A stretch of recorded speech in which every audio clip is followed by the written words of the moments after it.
करते हैं संधि के भेद कितने होते हैं, तो आप देखिए यहां पर जो संधि के भेद होते हैं वो संधि के भेद कितने होते हैं, 3 होते हैं। कैसे पता करें, तो एक शब्द है अतः, अतः, तो इसमें आपको तीनों चीजें क्लियर हो जाएंगी कि कौन कौन सी संधि होती है, कितने प्रकार के भेद होते हैं। नंबर 1, सबसे पहला जो टाइप होगा, देखो यहां पे अ क्या है, एक स्वर है, स्वर है तो स्वर संधि, एक तो स्वर संधि हो गई। त आप देखते हैं क से लेकर के म तक ये सारे के सारे व्यंजन होते हैं, तो ये त भी तो एक व्यंजन है, तो एक व्यंजन संधि हो गई, व्यंजन संधि हो गई। एक मैंने बताया था जब आपको इस तरीके से एक विसर्ग का निशान लगा हुआ होता है तो एक क्या संधि होगी, विसर्ग संधि होगी। क्या हो गया, विसर्ग संधि हो गई। तो संधि के कितने प्रकार हुए, कितने भेद हुए भाई, 3 तरह की संधि हुई, एक स्वर संधि, व्यंजन संधि और विसर्ग संधि। बोलिए क्लियर है, यहां तक किसी को कोई डाउट, कोई परेशानी नहीं होनी चाहिए किसी को भी। तो सबसे पहले चर्चा करते हैं कि पहली जो संधि है वो है स्वर संधि, स्वर संधि। अब कैसे पहचाने गुरु ये स्वर संधि है, अब कैसे पहचाने कि ये स्वर संधि है, तो जब मिलाप होगा इनका आपस में, तो यहां देखिए ध्यान दीजिए, ये भी एक स्वर था, ये भी एक स्वर था, तो दोनों स्वर होंगे, दोनों क्या होंगे, स्वर होंगे। दोनों स्वर के मिलने से स्वर प्लस स्वर मिलेगा, देन वो क्या होगा, स्वर संधि होगी। स्वर प्लस स्वर मिलेगा तो क्या होगी, वो स्वर संधि होगी। दूसरी संधि की चर्चा करते हैं। स्वर के बाद है व्यंजन संधि, व्यंजन संधि, व्यंजन संधि। अगर दोस्तों आपके सामने आ जाए कोई स्वर और वो स्वर मिल रहा हो व्यंजन से, तो क्या है वो, व्यंजन संधि, ठीक है। और ऐसा ना होकर के, यानी यहां पे स्वर आ जाए और यहां पे आ जाए कोई क ख ग, कोई भी व्यंजन आ जाए। लेकिन सेम आप समझिए कि अगर उधर तक दिख रहा है, चलो नहीं दिख रहा, आगे देखते हैं। अगर हो जाए कि कोई शुरुआत में कोई व्यंजन आया और लास्ट में हो जाए स्वर, देन तब भी आपकी क्या है, स्वर संधि है, तब भी आपकी स्वर संधि है। क्लियर। लेकिन प्यारे दोस्तों तीसरा टाइप है हमारा व्यंजन संधि, तीसरा टाइप है हमारा विसर्ग संधि का। विसर्ग संधि की चर्चा यहां पे कर लेते हैं क्योंकि नीचे बहुत ज्यादा जगह नहीं है। कोशिश करता हूं कि यहां पे अगर आ जाए तो ठीक से समझ में आ जाएगा। तीसरा होता है हमारा विसर्ग संधि, विसर्ग। तो विसर्ग संधि का तात्पर्य है कि एक तो उसके साथ स्वर की जो है स्वर होगा या व्यंजन होगा, लेकिन उसके साथ विसर्ग का इस्तेमाल जरूर किया होगा। विसर्ग संधि में विसर्ग प्लस वर्ण परिवर्तन हो जाता है। विसर्ग जो है वो वर्ण में, विसर्ग वर्ण में परिवर्तन हो जाता है, वर्ण का विसर्ग में परिवर्तन हो जाता है, ठीक है। तो जो वर्ण है उस वर्ण का विसर्ग में परिवर्तन हो जाता है। विसर्ग तो आप जानते हैं विसर्ग का निशान होता है, ठीक है जी, विसर्ग का निशान होता है। केवल इतना समझिए, जहां आपको 2 पॉइंट दिख जाए या ओ का भी निर्माण हो जाता है, मनोहर, है ना। ऐसे कई हम जो है एग्जाम्पल करेंगे, आप चिंता ना करें, इसको नोट करें फटाफट से। एक बार मैं दोबारा से इसको रिवाइज कर देता हूं, कुछ बच्चों की क्लास लेट हो गई थी तो मैं एक बार फिर से इसको बता देता हूं, ठीक है जी, तो क्लियर हो जाएगा आपको। देखिए मैंने आपको सबसे पहले ये समझाया कि जो संधि है उसका शाब्दिक अर्थ होता है जोड़, समझौता, मेल, योग। जब आपस में कोई चीजें मिल रही होती हैं तो वो क्या होता है, संधि होती है। लेकिन मिलने के भी तरीके होते हैं। मिलने का तरीका ये होता है कि एक तो मिलना है इस तरीके से, तो ये तो इधर वाला भी स्वर व्यंजन दिखाई देंगे, इधर के भी सारे के सारे। लेकिन ये मिलना इस तरीके का नहीं होता है, ये मिलना होता है जैसे ये मेरा हाथ इस तरीके से मिला है, ये इस तरीके से मिला है, लेकिन आपको इस हाथ की उंगलियां दिखाई देंगी, अंदर वाली जो छिप चुकी हैं वो नहीं दिखाई दे रही, नहीं दिखाई दे रही ना। तो इसका मतलब है कि जो संधि है वो किसी न किसी वर्ण को अंदर छिपा लेती है। फिर मैंने आपको बताया था कि इसका जो परिभाषा है वो है 2 निकटवर्ती वर्णों का मेल करना, और संधि का कार्य क्या है, 2 पुराने शब्दों से नए शब्द की रचना करना ही संधि कहलाता है। जैसे मैंने कहा आपको पुरा प्लस अवशेष, ये एक शब्द मैंने अलग अलग तोड़ के दे दिया आपको। अब इसकी संधि करनी है तो यहां से रा है, तो रा में क्या होता है, कोई भी स्वर, कोई भी व्यंजन होता है, व्यंजन के अंदर एक स्वर का निर्माण जरूर होता है। तो आप देखेंगे रा में क्या व्यंजन है, क्या स्वर है, आ। यहां से देखेंगे अ, तो यहां से आ आया, यहां से अ आया, दोनों आ और अ बनकर के क्या बना, आ। अगर ये क्लियर नहीं है चीजें आपको आ कैसे बना, तो आप वर्णमाला जरूर से देखिएगा, तभी क्रिस्टल क्लियर होगा। तो यहां से क्या बना, पुर बचा। पुर क्यों बचा, आधा रे बचा, क्योंकि आ तो इधर निकल के आ गया इसमें से, इधर से ये अ यहां आ गया, वशेष बचा। तो पुर वशिष बचा, लेकिन क्योंकि आ का निर्माण भी तो हमें करना है, यहाँ पे आ भी तो लेकर के आना है, तो आप पुर तो लिखेंगे लेकिन र में ओ की आ की मात्रा लगा देंगे, तो ये हो गया पुरावशिष, नया निर्माण ये हुआ। संधि बनने के लिए एक विच्छेद में से, एक अलग अलग शब्द में से जो जुड़ाव हुआ वो संधि हुई। लेकिन दोस्तों अगर आप बात करें यहां से कि संधि विच्छेद क्या होता है, तो जब एक शब्द को दो शब्दों में तोड़ दिया जाएगा तो वो संधि विच्छेद होगा। संधि के भेद की बात करें तो अतः शब्द से हमें पता लगा कि संधि के तीन भेद होते हैं, स्वर, व्यंजन, विसर्ग। तो हमने देखा स्वर संधि में स्वर से स्वर का मिलाप होता है, व्यंजन संधि में स्वर से व्यंजन या व्यंजन से स्वर का निर्माण होगा, मिलाप होगा। विसर्ग में आपका वर्ण से जो है विसर्ग का या विसर्ग से वर्ण का मिलाप होगा, वो व्यंजन भी हो सकता है, स्वर भी हो सकता है, इवन कुछ भी हो सकता है। बताइए, ये क्लियर हुआ आपको? यहां तक चीजें क्लियर हुई?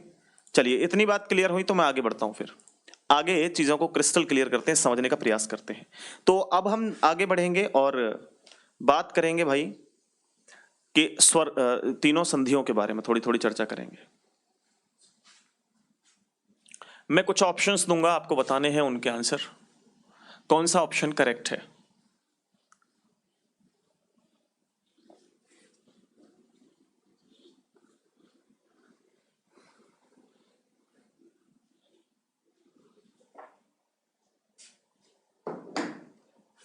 देखिए, सबसे पहले मैंने बताया था कि एक होती है स्वर संधि। स्वर संधि, धीरे धीरे डिटेल में ऐसे चले चले जाएंगे भाई कि आपको समझ में आ जाएगा कि हाँ पढ़ने में मजा आ रहा है। स्वर संधि। दूसरा है व्यंजन संधि। व्यंजन संधि, ये अंग की बिंदी लगा लें या न आदि लगा लें, कोई दिक्कत नहीं है। तीसरा है विसर्ग संधि,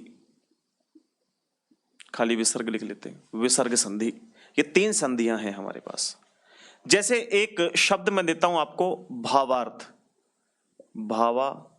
भावार्थ, ठीक है, भावार्थ मैंने आपको शब्द दे दिया।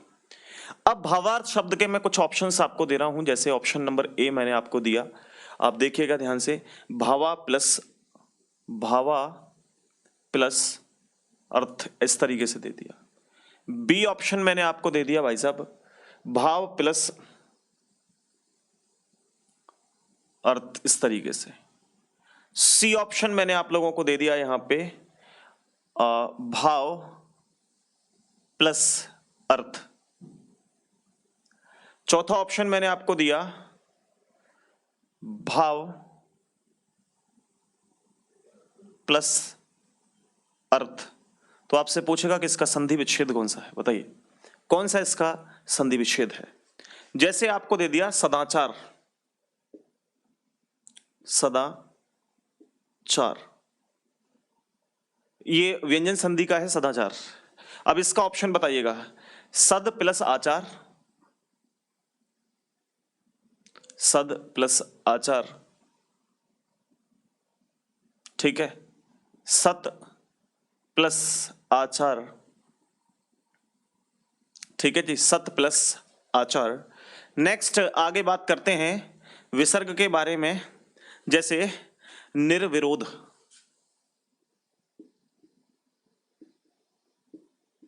निर्विरोध।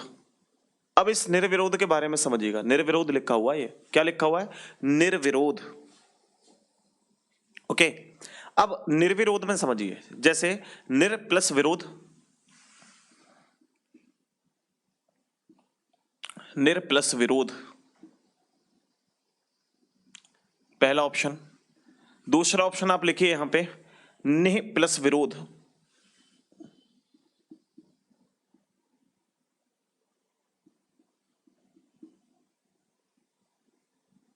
ठीक है। अब ये ऑप्शंस नहीं है, आप इसको तो एक साइड में कर दीजिए, ठीक है, इसको एक साइड में कर दीजिए, और इन दोनों के बारे में सबसे पहले चर्चा करते हैं कि इसकी जो संधि बनी वो कौन सा इसका संधि विच्छेद करेक्ट था। जैसे मैंने कहा भावार्थ, पहली बात, जब कभी भी ये दो पार्ट्स में अलग अलग टूटेगा तो कोई भी शब्द ऐसा बनेगा जो पहले शब्द का भी और दूसरे शब्द का भी कोई ना कोई अर्थ जरूर होता होगा। जैसे ऑप्शन ए में कहा गया है भावा प्लस अर्थ, इनका कोई भी आपस में संबंध नहीं होता भाई, इसलिए ये ऑप्शन नंबर ए बिल्कुल गलत है, इसलिए ऑप्शन नंबर ए रॉन्ग है। दूसरा, भाव प्लस अर्थ, इस तरीके से भाव का तो अर्थ है लेकिन इसका अर्थ का कोई अर्थ नहीं है, तो दूसरा ऑप्शन भी रॉन्ग है। थर्ड ऑप्शन देखेंगे, भाव प्लस अर्थ। पहली बात तो ये देखो यहां से हलंत निकला हुआ है, हल निकला हुआ है, तो यहां हम कह सकते हैं कि ये पहली बात तो स्वर संधि ही नहीं। दूसरी बात देखेंगे कि भाव इस तरीके से नहीं होता, तो ये तीसरा भी ऑप्शन गलत है। चौथा ऑप्शन है भाव प्लस अर्थ, ये नीचे कुछ नहीं लगा हुआ इसके, भाव प्लस अर्थ, इन दोनों का ही मतलब होता है, इन दोनों का ही मतलब होता है। भाव का भी मतलब होता है कि भाई मार्केट में क्या भाव चल रहा है, अर्थ का भी मतलब होता है मीन क्या है इसका, दोनों का मतलब आ रहा है। भाव का भी अर्थ है, मीन का भी अर्थ है, लेकिन ये बना कैसे है, ये बना कैसे है, बात वो है। तो आप समझिए जरा ध्यान से कि भाव से, ये भाव है, इससे तो आ निकला, भाव से भाव, क्योंकि इस वा के अंदर आ स्वर छिपा हुआ है, प्लस इधर से क्या आया, अ, दोनों तरफ से आ आया, और आ और अ दोनों अ मिलकर के क्या बना, बड़ा आ, बड़ा आ मिला। अब इसको जब हम निचोड़ करके इसका नया शब्द बनाएंगे तो क्या बनेगा, आप देखिए, इधर से तो ये बचा भाव और ये व जो था वो बचा आधा, क्योंकि ये आ तो हमने यहां निकाल लिया। फिर यहां पे अर्थ नहीं बचा, यहां बचा अर्थ, इस तरीके से ये तो बचा, क्योंकि आ तो यहां आ गया, नया शब्द जो बना है वो क्या बना, भावार्थ, भावार्थ। क्लियर हुआ नहीं हुआ, क्योंकि ये वा जो है आ की मात्रा लगाएंगे वा बन जाएगा और थ हमने सेम लिख दिया वा, ठीक है, इसको वा में कन्वर्ट कर दिया क्योंकि वा यहां पे लगा हुआ था वा। क्लियर हुआ, समझ में आ रही है बात, नहीं आ रही है भाई, जल्दी से बताइएगा, इतना समझ में आया आप लोगों को? अरे कमेंट कर दो भाई सारे के सारे स्टूडेंट जो देख रहे हैं क्लास को, क्लियर है, बात समझ में आ रही है।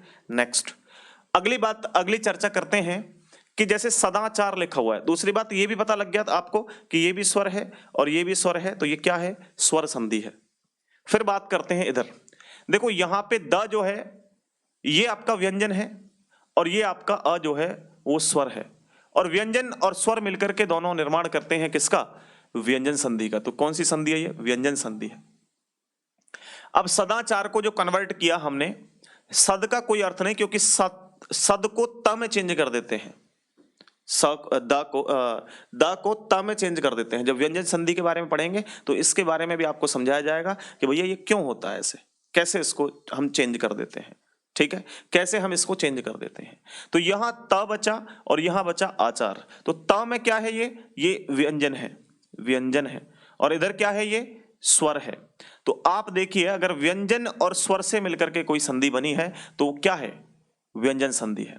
अब कैसे बना, अब देखिए इसको हमने जो निर्माण किया, स तो लिखा ही हुआ था, आधी द को हमने द लिख दिया, यहाँ पे त द में बदल जाएगा, द ता में बदल जाएगा, कैसे बदलेगा वो चर्चा अभी नहीं कर रहे हैं।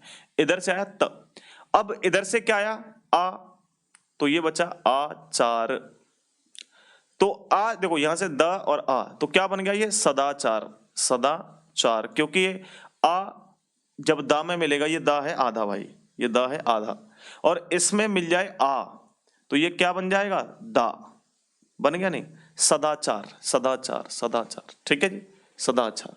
बोलो क्लियर है, बात समझ में आई आपको? अब देखिए निर्विरोध लिखा हुआ है, निर्विरोध, तो निर प्लस विरोध, और ये आधार रहे विसर्ग में बदलेगा, यहां विसर्ग लगा है, यहां विरोध, ठीक है। अब देखिए आगे बढ़ते हैं, अब सत प्लस आचार का भी तो मतलब होता है, सत का मतलब श्रेष्ठ, आचार मतलब व्यवहार कैसा है, आचार कैसे हैं, उसके विचार कैसे हैं, बोलते हैं नहीं आचार विचार कैसे हैं, तो सत का मतलब क्या है, श्रेष्ठ, और आचार का मतलब क्या है, व्यवहार। तो ये आपका जो है नया मिलकर के सदाचार शब्द का निर्माण हुआ, ये तो संधि है। जैसे मनोज शब्द आपको दे दिया जाए, मनोज, आप बताएंगे मनोज जो है वो कौन सी संधि है, बताइए फटाफट कमेंट करिए जल्दी से, बोलिए जल्दी से कमेंट करिए, मैं देख रहा हूं आपके कमेंट्स को। मीनाक्षी देवी, ओके, बात क्लियर हो रही है। सचिन, अमित, अनुराग, सुनील, विष्णु, दीपक, अभिनय, अंकित, मनीष, दिवाकर, सुशील, सुनील, ओके। चलो मनोज में कौन सी संधि है, तो मनोज में जो संधि है मेरे प्यारे दोस्तों, मनः प्लस ज, मनः प्लस ज, मनः प्लस ज, ज का मतलब होता है जन्म लेना, तो मन आप जानते ही मन है, प्लस जन्म लेना, तो ये क्या बन गई भाई, विसर्ग संधि। तो कैसे पहचान करेंगे, आगे चल के जानेंगे। जैसे मनोविज्ञान है, मन प्लस विज्ञान, मन का विज्ञान, मन प्लस विज्ञान, मनोविज्ञान, क्या हुआ, विसर्ग संधि है। ओके, चलिए आगे चर्चा करते हैं, इसको आप नोट कर लीजिएगा, मैं साइड हट जाता हूं थोड़ा सा। चलिए साइड में हट गया मैं, नोट कर लीजिए जल्दी से।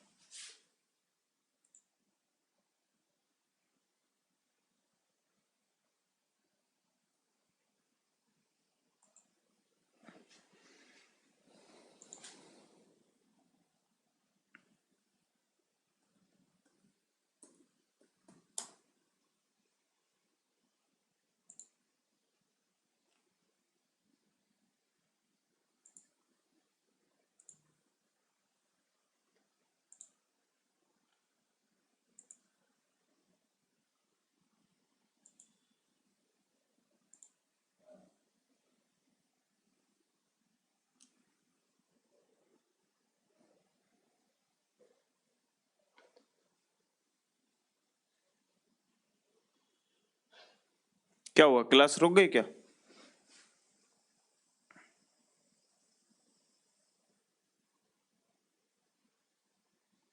अब नहीं रुकेगी क्लास, देखो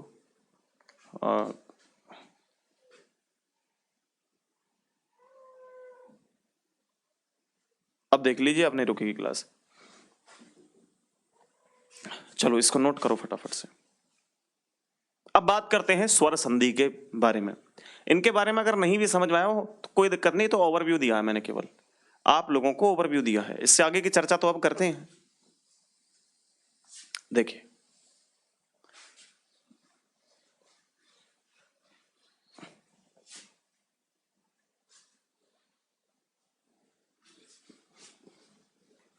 स्वर संधि,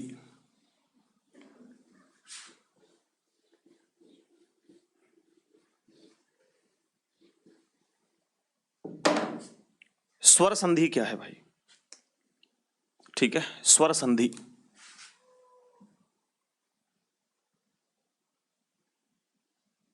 स्वर संधि के भेद,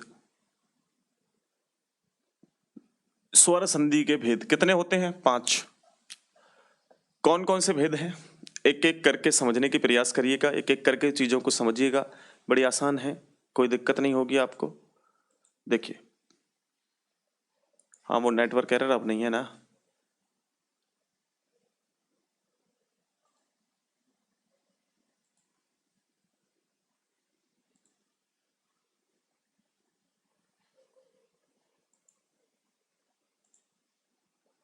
चलिए देखिए, स्वर संधि में सबसे पहले होगा दीर्घ स्वर संधि, नंबर 1 पे होगा दीर्घ स्वर संधि।